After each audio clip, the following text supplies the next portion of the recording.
श्री परमात्मने नमः। अथ श्रीमद्भगवद्गीता अथ सप्तमोऽध्यायः ज्ञानविज्ञानयोगः। श्रीभगवानुवाच मय्यासक्तमनः पार्थ योगयुञ्जन्मदाश्रयः असंशयं समग्रं मां यथा ज्ञास्यसि तच्छृणु। ज्ञानन्तेऽहं सविज्ञानम् इदौ वक्ष्याम्यशेषतः यज्ञात्वा नेह भूयोऽन्यत् ज्ञातव्यमवशिष्यते। मनुष्याणां सहस्रेषु कश्चिद्यतति सिद्धये यततामपि सिद्धानां कश्चिन्मां वेत्ति तत्त्वतः। भूमिरापो नलो वायुः खं मनो बुद्धिरेव च अहङ्कार इति यं मे भिन्नाः प्रकृतिरष्टधा। अपरेयमितस्त्वन्यां प्रकृतिविद्धि मे परां जीवभूतां महाबाहो येदन्धार्यते जगत्। एतद्योनीनि भूतानि सर्वाणीत्युपधारय अहं कृष्णस्य जगतः प्रभवः प्रलयस्तथा मत्तः परतरन्नान्यत् किञ्चिदस्ति धनञ्जय। मयि सर्वमिदं प्रोतं सूत्रे मणिगणा इव रसोऽहमप्सु कौन्तेय प्रभास्मि शशिसूर्ययोः। प्रणवः सर्ववेदेषु शब्दः खे पौरुषन्दृषु पुण्यो गन्धः पृथिव्यां च तेजश्चास्मि विभावसौ। जीवनं सर्वभूतेषु तपश्चास्मि तपस्विषु बीजं मां सर्वभूतानां विद्धि पार्थ सनातनं। बुद्धिर्बुद्धिमतामस्मि तेजस्तेजस्विनामहं बलं बलवतां चाहं कामरागविवर्जितं। धर्माविरुद्धो भूतेषु कामोऽस्मि भरतर्षभ। ये चैव सात्विका भावाः राजसास्तामसाश्च ये मत्त एवेति तान् विद्धि न त्वहन्तेषु ते मयि। त्रिभिर्गुणमयैर्भावैः येभिः सर्वमिदं जगतो मोहितन्नाभिजानाति मामेभ्यः परमव्ययम्। दैवी ह्येषा गुणमयी मम माया दुरत्यया मामेव ये प्रपद्यन्ते मायामेतां तरन्ति ते। न मां दुष्कृतिनो मूढाः प्रपद्यन्ते नराधमाः माययापहृतज्ञानाः आसुरं भावमाश्रिताः। चतुर्विधा भजन्ते मां जनाः सुकृतिनोऽर्जुन। आर्तो जिज्ञासुरर्थार्थी ज्ञानी च भरतर्षभ। तेषां ज्ञानी नित्ययुक्तः एकभक्तिर्विशिष्यते।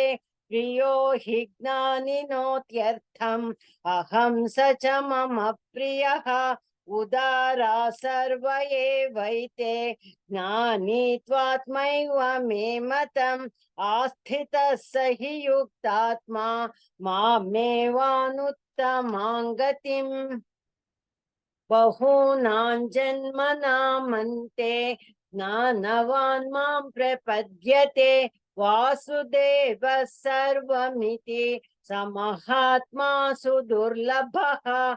कामैस्तैस्तैर्हृतज्ञानाः प्रपद्यन्तेऽन्यदेवताः तन्तन्नियममास्थाय प्रकृत्या नियता स्वया यो यो यायान्तनुं भक्तः श्रद्धया चितुमिच्छति तस्य तस्याचलां श्रद्धां तामेव विदधाम्यहं सतया श्रद्धया युक्तः तस्याराधनमीहते लभते च ततः कामान् मयैव विहितान् हितान् अन्तवत्तु फलं तेषां तद्भवत्यल्पमेधसां देवान् देवयजो यान्ति मद्भक्ता यान्ति मामपि अव्यक्तव्यक्तिमापन्नं मन्यन्ते माम बुद्धयः परं भावमजानन्तः ममाव्ययमनुत्तमम् नाहं प्रकाशः सर्वस्य योगमाया समावृतः मूढो यन्नाभिजानाति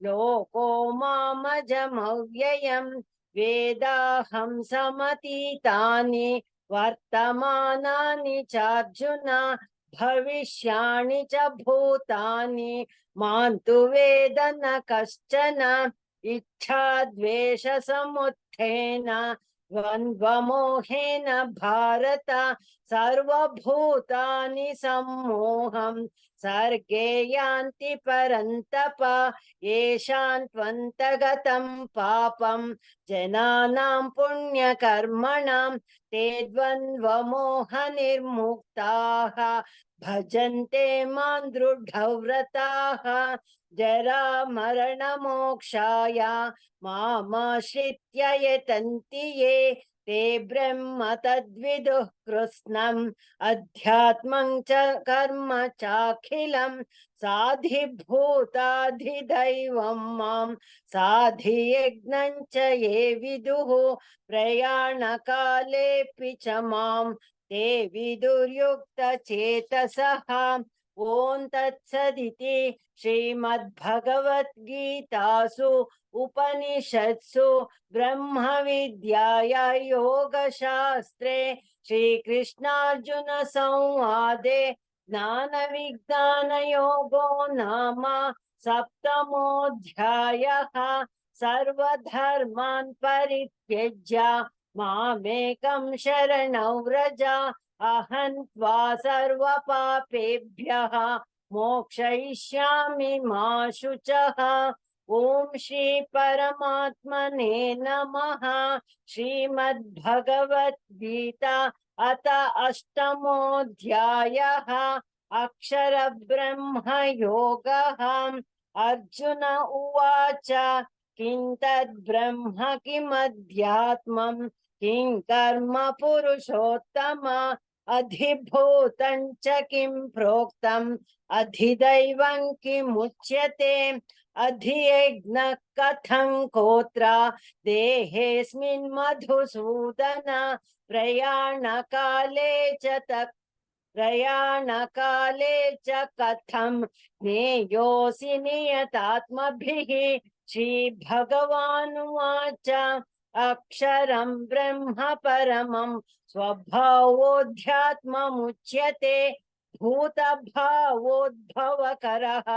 विसर्गः कर्म संज्ञितः अधिभूतं क्षरो भावः पुरुषाश्चाधिदैवतम् अधियज्ञोऽहमेवात्र देहे देहभृतावर अन्तकाले च मामेव स्मरन् मुक्त्वा कलेवरं यः प्रयाति समद्भावं याति नास्त्यत्र संशयः यय्यौ वापि स्मरन् भावं त्यजत्यन्ते कलेवरं तन्तमेवैति कौन्तेय सदा तद्भावभावितः तस्मात् सर्वेषु कालेषु मामनुस्मर युध्य च मय्यर्पितमनो बुद्धिः मामे वैश्यस्य संशयम् अभ्यासयोगयुक्तेन चेतसा नान्यगामिना परमं पुरुषं दिव्यं याति पार्थानुचिन्तयन् कविं पुराणमनुशासितारम् अणोरणीयां समनुस्मरेद्यः सर्वस्य धातारमचिन्त्य रूपम् आदित्यवर्णं तमसः परस्तात् प्रयाणकाले मनसाचलेन भक्त्या युक्तो योगबलेन चैव भ्रुवोर्मध्ये प्राणमावेश्य सम्यक् सतं परं पुरुषमुपैति दिव्यम् यदक्षरौ वेदविदो वदन्ति विशन्ति यद्यतयो वीतरागाः यदिच्छन्तो ब्रह्मचर्यं चरन्ति तत्ते पदं संग्रहेण प्रवक्ष्ये सर्वद्वाराणि संयम्य मनोहृदि निरुध्य च मूर्ध्नाधायात्मनः प्राणम् आस्थितो योगधारणाम् ओमित्येकाक्षरं ब्रह्मा व्याहरन् मामनुस्मरन् यः प्रयाति त्यजन् देहं स याति परमां गतिम् अनन्यचेताः सततं यो मां स्मरति नित्यशः तस्याहं सुलभः पार्थ नित्ययुक्तस्य योगिनः मामुपेत्य पुनर्जन्म दुःखालयमशाश्वतं नाप्नुवन्ति महात्मानः संसिद्धिं परमां गताः आब्रह्म भुवनाल्लोकाः पुनरावर्तिनोऽर्जुन मामुपेत्य तु कौन्तेय पुनर्जन्म न विद्यते सहस्रयुगपर्यन्तम् अहर्यद्ब्रह्मणो विदुः रात्रियुगसहस्रान्तां ते होरात्रविदो जनाः अव्यक्ताद्व्यक्तयः सर्वाः प्रभवन्त्यहरागमे रात्र्यागमे प्रलीयन्ते तत्रैवाव्यक्तसंज्ञके भूतग्रामः स एवायं भूत्वा भूत्वा प्रलीयते रात्र्यागमे वशः पार्थ प्रभवत्यहरागमे परस्तस्मात् भावोऽन्यो व्यक्तो व्यक्तात् सनातनः यः स सर्वेषु भूतेषु नश्यत्सु न विनश्यति अव्यक्तोऽक्षर इत्युक्तः तमाहुः परमां गतिं यं प्राप्य न निवर्तन्ते तद्धाम परमं मम पुरुषः स परः पार्थ भक्त्या लभ्यस्त्वनन्यया यस्यान्तस्थानि भूतानि येन सर्वमिदं ततं यत्र काले त्वनावृत्तिम् आवृत्तिं चैव योगिनः प्रयाता यान्ति तं कालं वक्ष्यामि भरतर्षभ अग्निर्ज्योतिरः शुक्लः षण्मासा उत्तरायणं तत्र प्रयाता गच्छन्ति ब्रह्म ब्रह्मविदो जनाः धूमो रात्रिस्तथा कृष्णः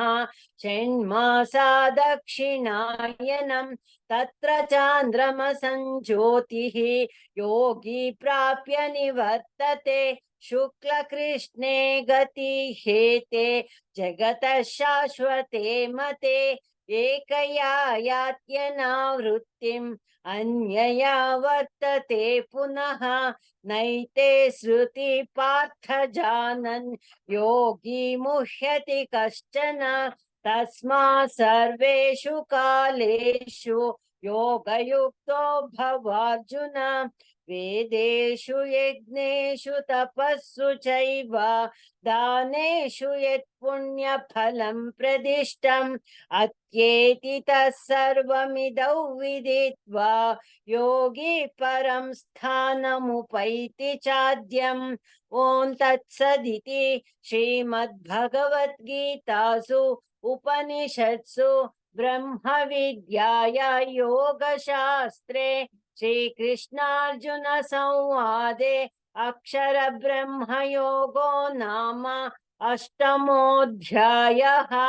सर्वधर्मान् परित्यज्य मामेकं शरणं व्रज अहं त्वा सर्वपापेभ्यः मोक्षयिष्यामि मा शुचः।